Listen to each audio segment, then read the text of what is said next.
사랑하는 주님, 감사합니다.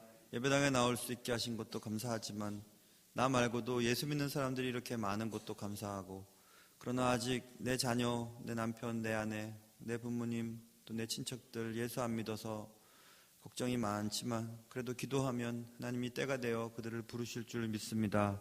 하나님, 찬양한 귀한 찬양대원들 기억해 주시고 남들보다 일찍 와서 애쓰며 수고하며 또 찬양하는 그들의 마음 받아주시고, 또 여러 가지 환경들, 올 수 없는 환경 가운데서도 결단하고 예배당에 나와 있는 사랑하는 성도들 기억하셔서 오늘도 나에게 주시는 말씀 붙잡고 하나님을 더욱더 닮아갈 수 있는 첫날 되게 도와주시옵소서.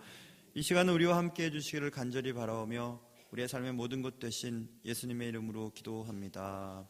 아멘.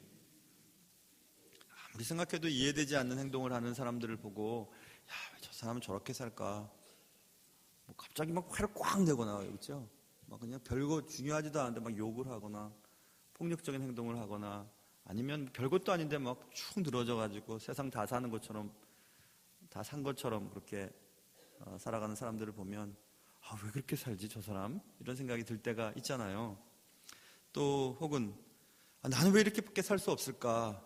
나는 왜 이것도 없고 저것도 없고 왜 그럴까? 그런 마음이 들 때도 있죠.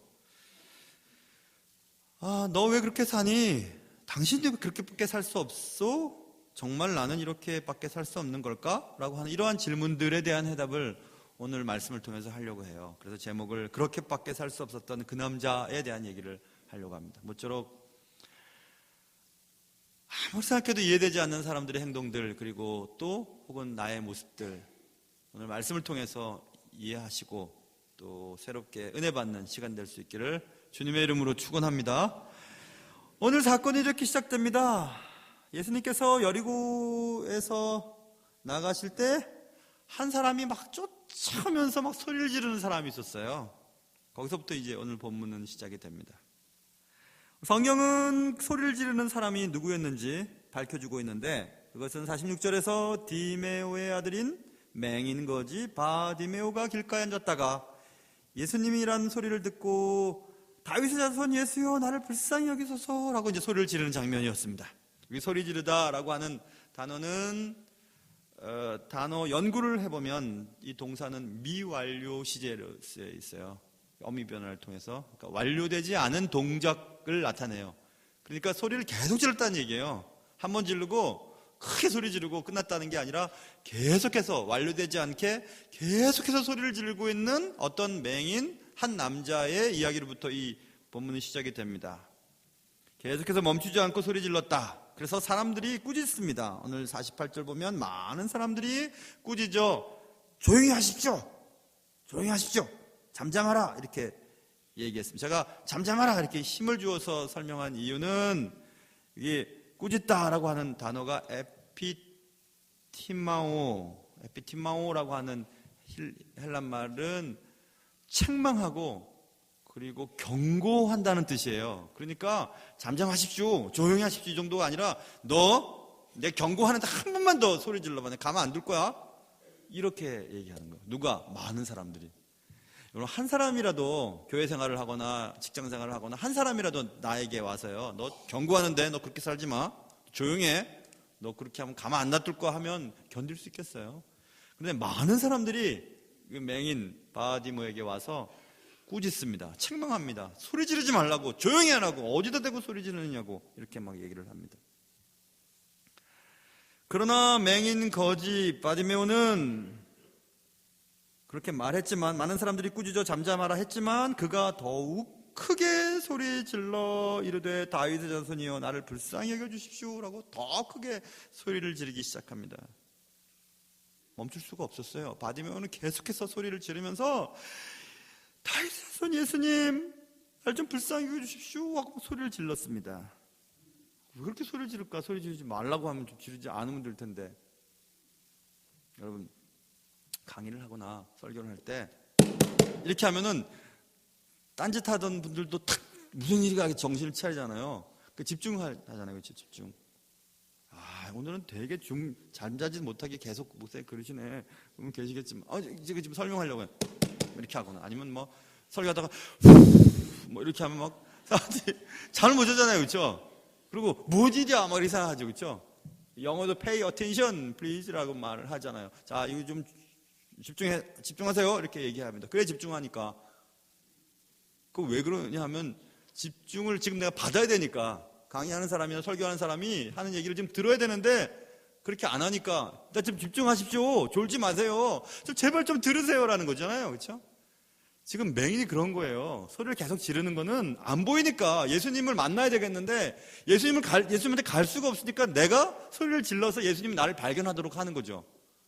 그 지를 수밖에 없는 거예요, 사실은. 이 맹인 바디메오는 소리를 질러야 되는 거예요. 많은 사람들이 예수님과 함께 움직이고 있으니까 소리를 질러야 내가 하나님께 발견되어서 내가 하나님을 만날 수 있는 거예요. 예수님을 만날 수 있는 거예요. 그렇게 소리를 지를 수밖에 없는 거죠. 그런데 사람들은 소리 지르지 마, 시끄럽다니까, 이렇게 얘기하죠.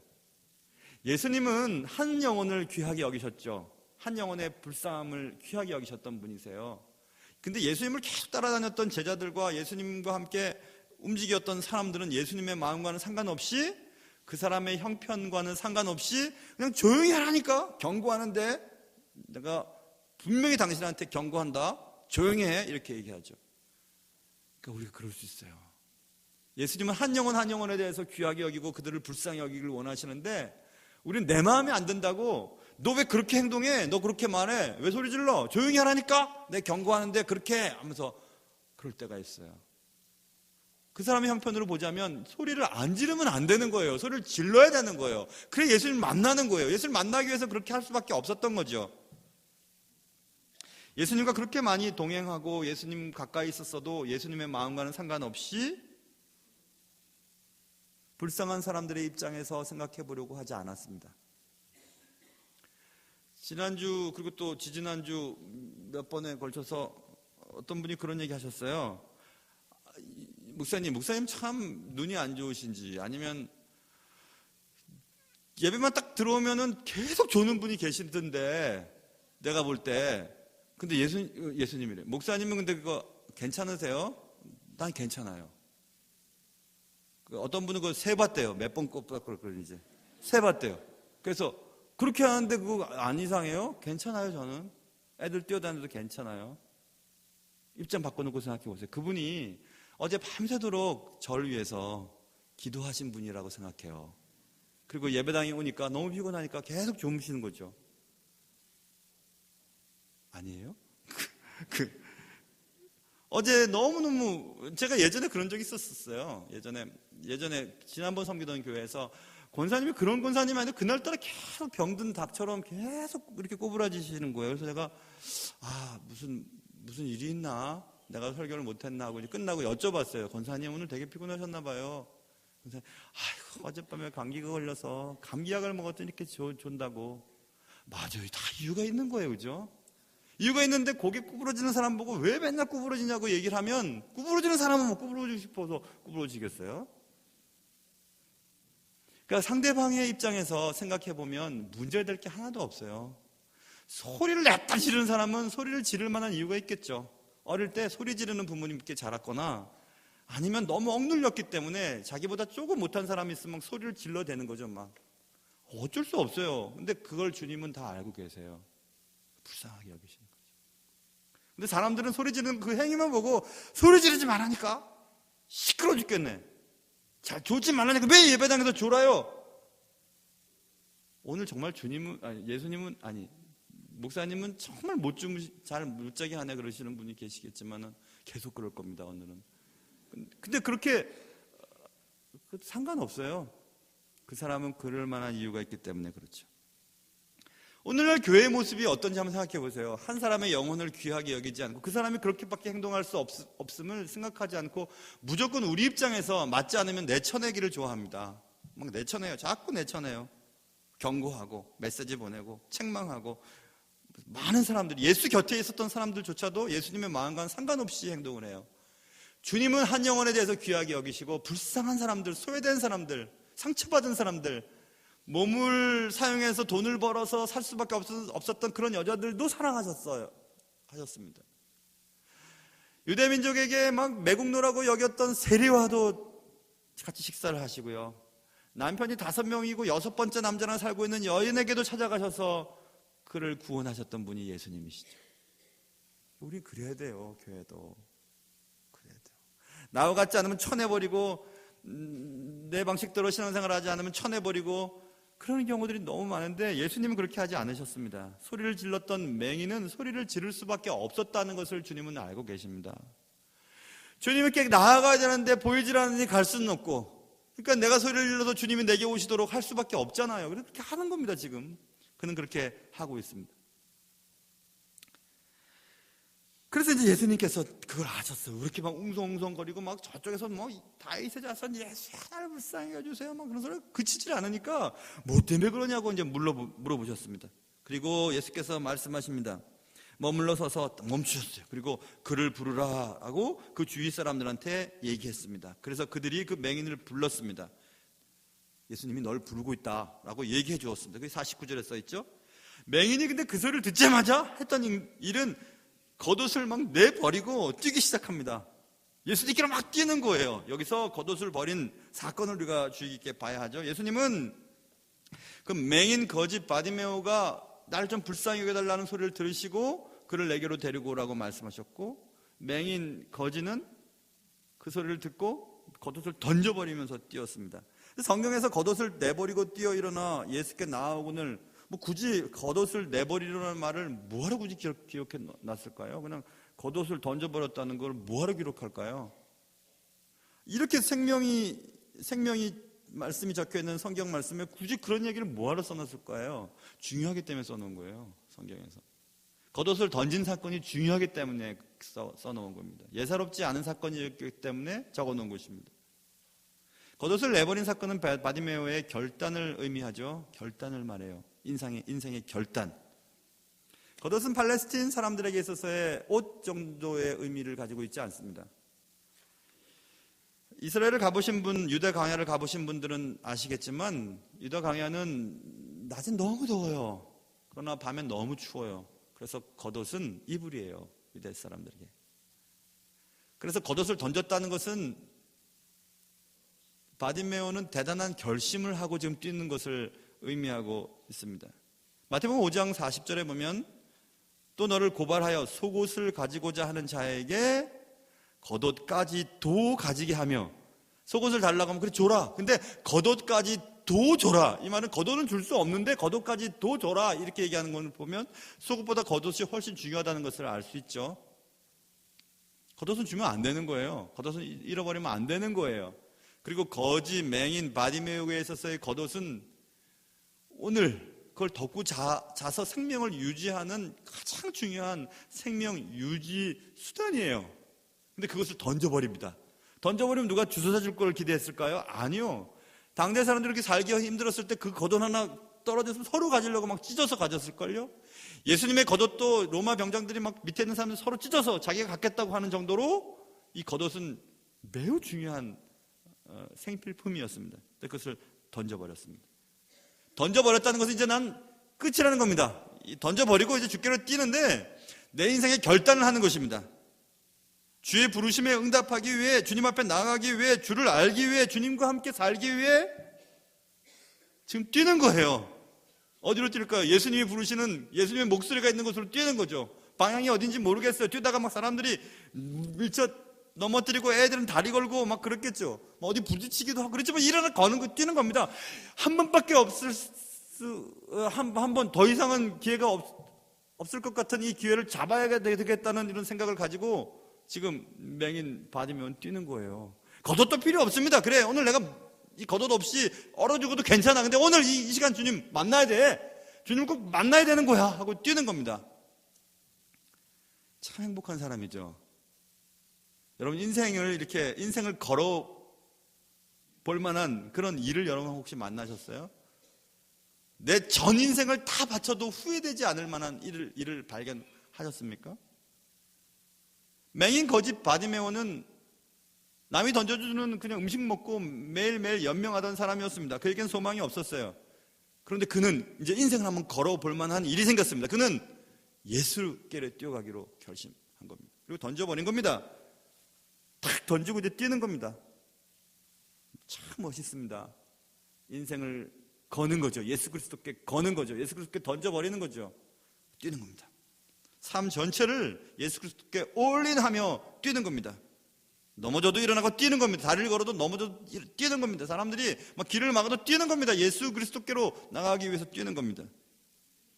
예수께로 나아가기 위해 뛸 때 여러분과 제가 벗어버려야 될 것이 무엇인지 한번 생각해 보세요. 성경에는 여러 가지 내용들을 적어 놓았는데요. 에베소서 4장에는 너희는 유혹의 욕심을 따라 썩어져가는 구습을 따르는 옛 사람을 벗어버리고 이렇게 써 있어요. 옷을 벗는 것처럼 벗어버리라 이렇게 얘기합니다. 옛 성품, 옛 뜻대로 살아가는 거, 예수 믿기 전에 살던 삶의 모습들, 라이프 스타일을 버려버리고 벗어버리고 이렇게 말하고 있습니다. 골로새 3장 9절에도 너희가 서로 거짓말을 하지 말라. 옛사람과 그 행위를 벗어버리고, 옛사람은 거짓말하는 거예요. 남 속이는 거, 남 미워하는 그런 거 이제 벗어버리고 그렇게 살지 말라는 것입니다. 그리고 주께로 뛰어가라는 겁니다. 인생 이제 그렇게 살기 싫다라고 생각하면 뛰라는 겁니다. 영원한 것을 얻기 위해 영원치 않은 것들을 버리는 자를 우리는 어리석은 사람이라고 말하지 않습니다. 지혜로운 사람이라고. 여러분 영원한 것을 발견하셨어요? 그리고 영원한 것을 향해 지금 뛰고 계십니까? 그 영원한 것이 주님이세요? 그렇다면 여러분은 행복한 사람이에요. 모든 것을 다 버리고 잃어버리고 사도 바울의 고백처럼 내게 유익하던 것을 다 배설물로 여긴다. 왜냐하면 그리스도를 아는 지식이 가장 고상하기 때문이다 하고 인생을 투자하는 거죠. 인생을 던지는 거죠. 하나님께 던지는 거죠. 그런 분은 정말 행복한 분이에요. 지난번 추석 때 며느리 또 오면 불편할 것 같아서 며느리랑 아들 내외랑 저희 가족이랑 저희 아버님 혼자 계시는 아버님이랑 이렇게 3대가 어떤 장소에 가서 하룻밤 있다가 왔어요. 그 며느리를 생각하는 시어머니의 마음입니다. 그래서 이제 어쨌든 가서 지내는데 밤에 이제 차를 마시면서 이런저런 얘기를 하면서 제가 아버님께 그런 얘기를 했어요. 아버님은 법을 전공하셨었는데요. 그리고 이제 사업을 하시다가 또 나중에 공무원을 하시다가 공직에 계시다가 나중에 은퇴를 하셨죠. 제가 여쭤봤어요. 아버님 다시 태어나면 무슨 일 하고 싶으세요? 여쭤봤습니다. 다시 태어나면 무슨 일 하고 싶어요? 원하는 대로 다 사셨거든요. 다 해보셨잖아요. 그래서 뭐 하고 싶으세요? 아버님 이런 말씀하시대요.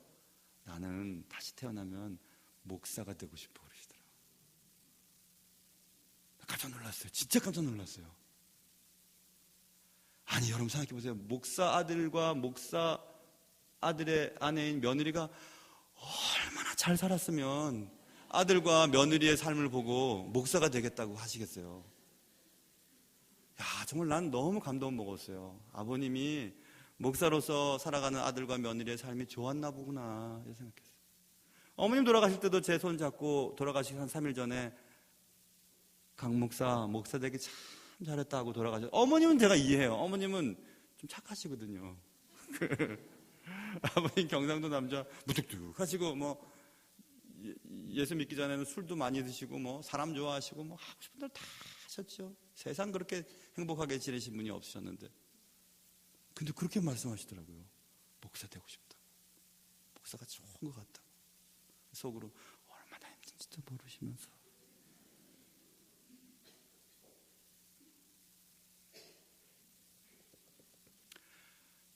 왜 그런 고백을 하겠어요, 여러분? 예수 믿는 게 제일 좋기 때문에 그런 거예요. 예수 믿는 게. 가시껏 뭐 내가 오늘 얼어 죽어도 나 오늘 예수님 만나야 돼. 나 내일부터 다시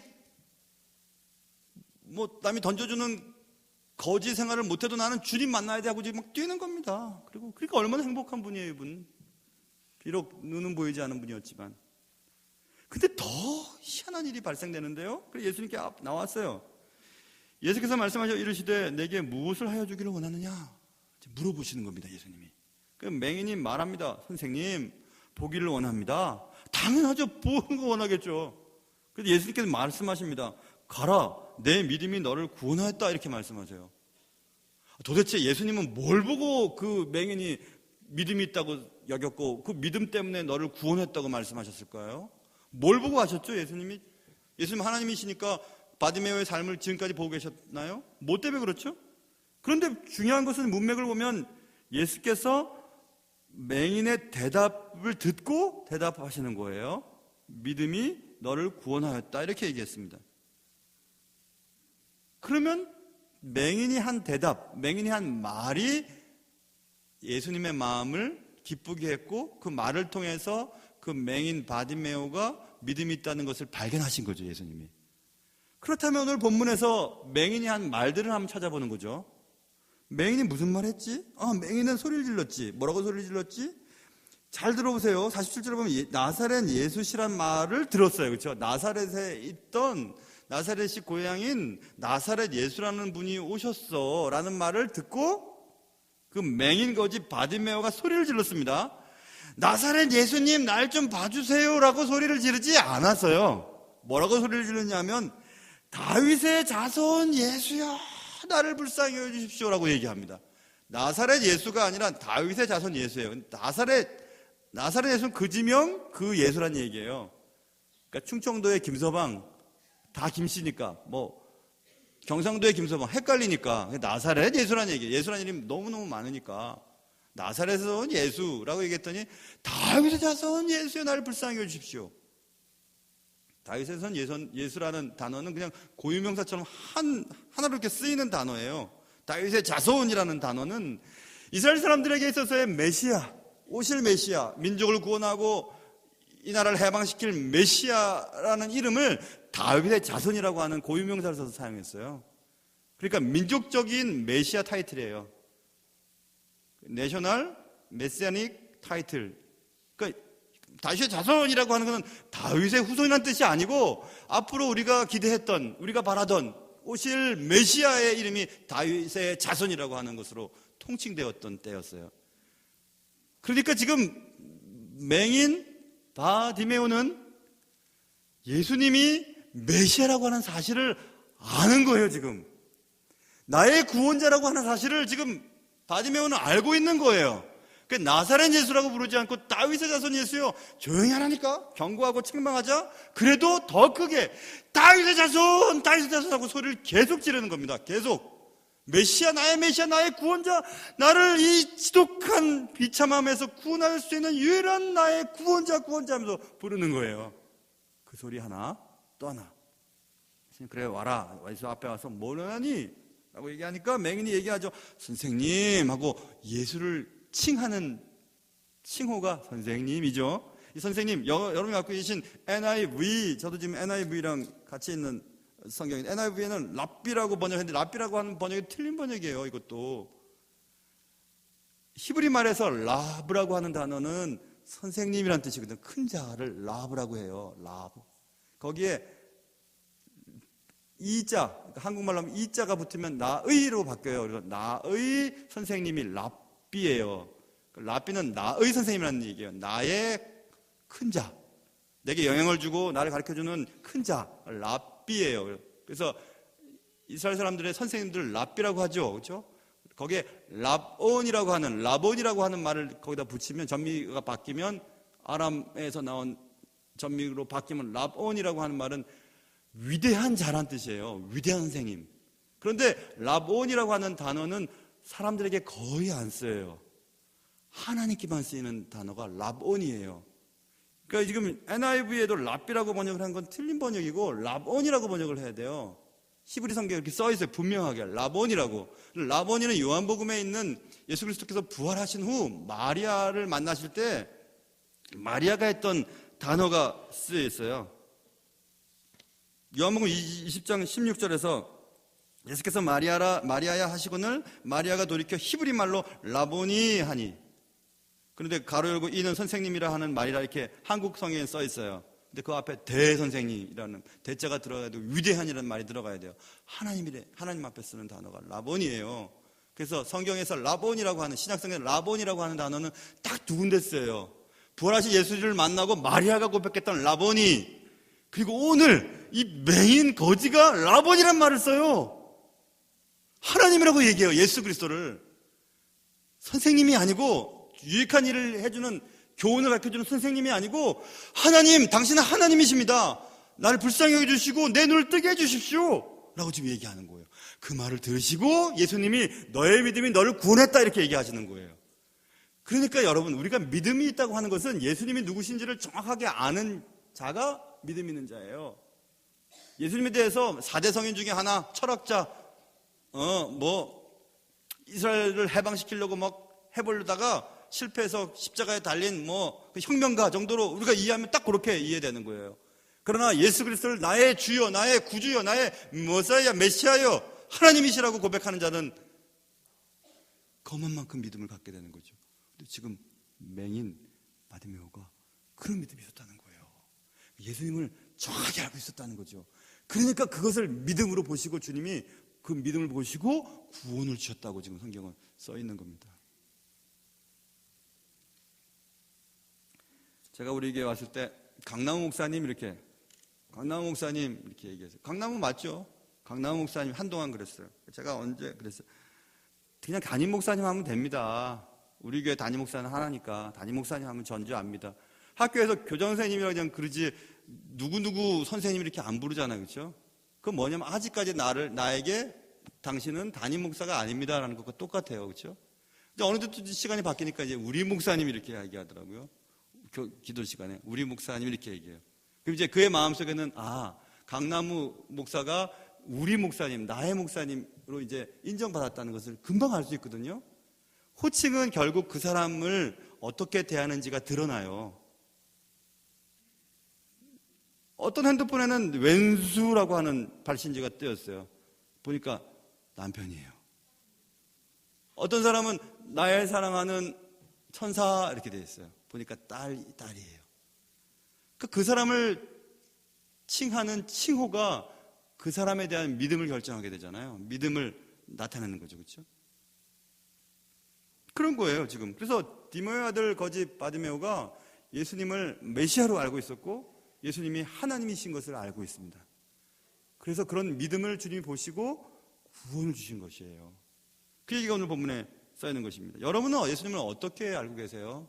여러분 힘들 때 그냥 기도하는 분, 여러분이 기도하면 들으시는 분, 내 자녀 합격시켜 주시는 분, 내 승진 결정해 주시는 분, 성경책을 차에다 갖고 다니면 사고가 안 날 것 같이 지켜주시는 분, 많은 신 중에 하나 정도로 선택한다면 딱 그렇게 부르게 될 겁니다.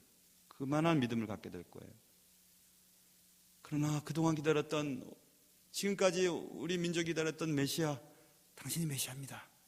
당신은 하나님이십니다. 하나님이시니까 내 눈도 고치실 수 있는 분이십니다. 내 눈 낫게 해주십시오. 고쳐주십시오. 불쌍히 해주십시오. 라고 기도하는 거예요.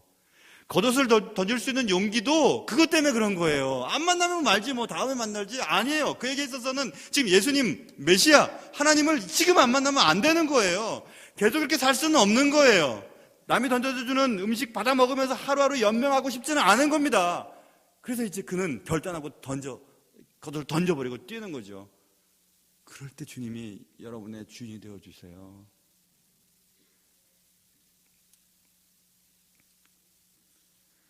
그럼 디모의 아들 바디메오라고 써있죠. 디모의 아들인 맹인거지 바디메오 이렇게 써있죠. 이 맹인을 설명하는 단어는 디모의 아들인 맹인 거지 이렇게. 디모의 아들이었고 맹인이었고 거지였다. 이게 그 남자를 설명하는 유일한 설명의 단어였습니다. 디메오의 아들이라고 하는 말이 뭐냐면 맹인거지 바디메오라 했죠. 바디메오가 이름이 아니에요. 디메오가 이름이에요. 바는 son이에요. 아들이에요. son of 파디메우스라고 하는 파디메오의 아들이 바디메오예요. 그래서 제가 일부러 바 해놓고 디메오를 따로 천천히 읽은 거예요. 바디메오가 아니고 우리는 바디메오라고 얘기하지만 바디메오예요. 무슨 얘기냐면 디메오의 아들이라는 얘기예요. 다시 말하면 그 사람 이름이 없는 거예요. 태어나면서부터 맹인으로 태어난 이 아들 버려버린 것 같아요. 근데 동네 사람들 알겠죠? 저기 디메오의 아들이었는데 저거 버려져갖고 저거 거지로 살아가고 있어.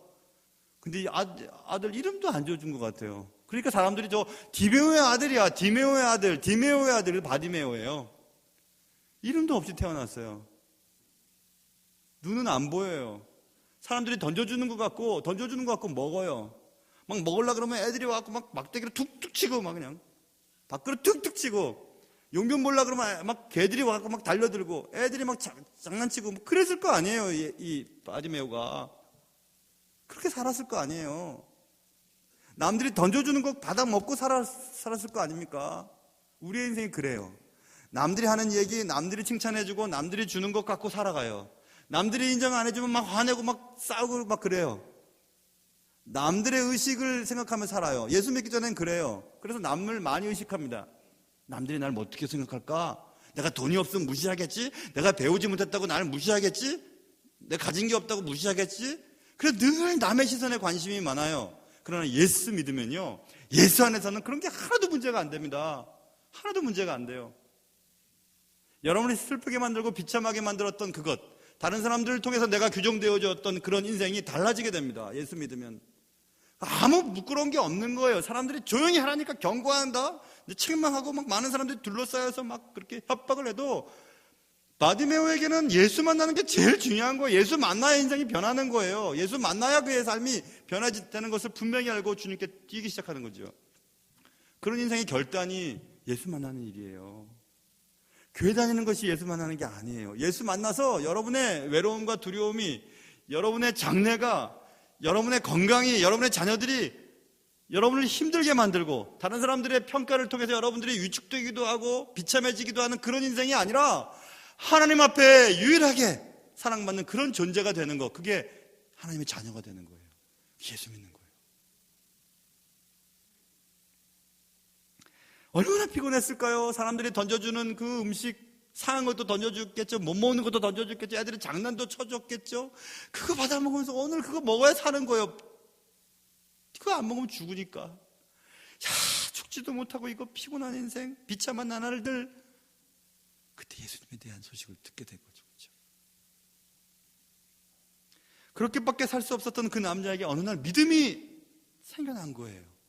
누군가 예수님에 대해서 전달해 주었겠죠? 로마서 10장에 보면 그런즉 그들이 믿지 아니하는 일을 어찌 부르리요?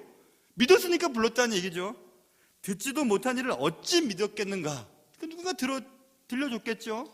듣고, 그리고 또 전파하는 자가 없이 들으리요. 그러니까 누가 전파하는 자가 있어서 그 전파하는 말을 듣고 들은 것을 가지고 믿음이 생겼고, 믿음이 생겨서 주를 불렀다. 이게 믿음의 경로예요. 그러므로 믿음은 들음에서 나며 들음은 그리스도의 말씀으로 말미암았느니라 분명히 쓰여 있습니다. 그러니 거지 바디메오도 인생을 이렇게 비참하게 살다가 누군가 그에게 예수에 대한 얘기를 들려주었을 것입니다. 근데 예수의 말씀을 듣고 그의 마음속에 믿음이 생겼어요. 그리고 믿음이 생긴 그는 그의 평생의 소원, 예수를 한번 봤으면 좋겠다. 아, 내 평생에 그런 일이 벌어질 수 있다면 얼마나 좋을까 하고 예수를 계속해서 앙망하며 기다리고 있었던 것이었습니다. 그때 그가 살고 있던 그 동네에 예수가 지나간다는 소리를 들었던 거죠. 그리고 그는 다시는 오지 못할 이 평생에 한번 찾아온 기회를 놓치고 싶지 않았던 거예요. 소리를 지르고 내 소리가 좀 예수 그리스도께 들려질 수 있도록, 내가 예수께 갈 수가 없으니까 주님이 날 좀 보실 수 있도록 소리를 지르고 사람들이 그를 말리고 그들을 경고를 했어도 그거 상관없어요. 주님을 만나야 되니까. 주님이 나를 부르신다는 소리를 듣고 겉옷 이거 이제 다시는 입지 않아도 돼요. 내가 오늘 굶어 죽고 얼어 죽고 상관없어요. 주님을 만나야 되는 겁니다. 뛰는 겁니다. 주님을 뛰는 거예요. 주님 앞에 나와서 당신은 하나님이십니다. 당신은 메시아입니다. 나를 구원해 주실 수 있는 유일한 분이십니다. 나를 불쌍히 여겨 주십시오. 뭘 하기를 원하는 내 눈을 띄워 주십시오. 이렇게 얘기하는 거죠. 구약에서 메시아가 오면 눈먼 자가 눈이 뜨게 된다고 하는 그런 사실을 믿은 거예요. 맹인은 눈 뜨게 해달라고 하는 거예요. 메시아, 당신 메시아니까, 당신 하나님이시니까 내 눈을 뜨게 해달라고 얘기하는 거죠. 그게 그에게 있는 믿음이었습니다. 여러분, 우리도 인생을 살면서 앞이 안 보일 때가 있어요. 사람들이 자꾸 뭐라고 해요. 뭐 나한테 경고하고, 한두 명이 아니 여러 명이 와서 막 뭐라고 하고,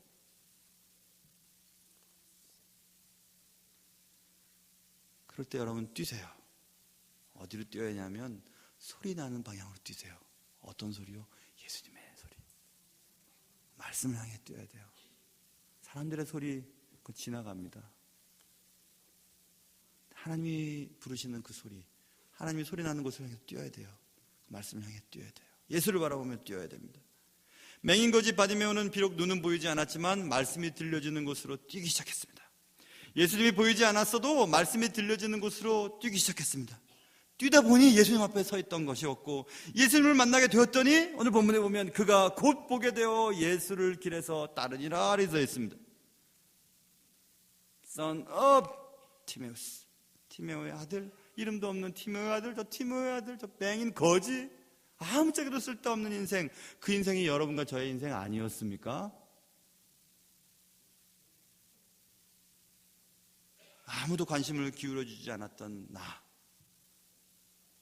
앞길이 어떻게 살아야 될지, 어떻게 내 삶을 개척해야 될지 눈에 보이지 않았던 내 인생, 남의 던져져 주는 것, 남이 얘기해주고 남의 평가에 의해서 내가 기분이 좋아지고 나빠지고 했던 그런 인생, 그런 인생이 여러분과 저의 인생 아니었어요?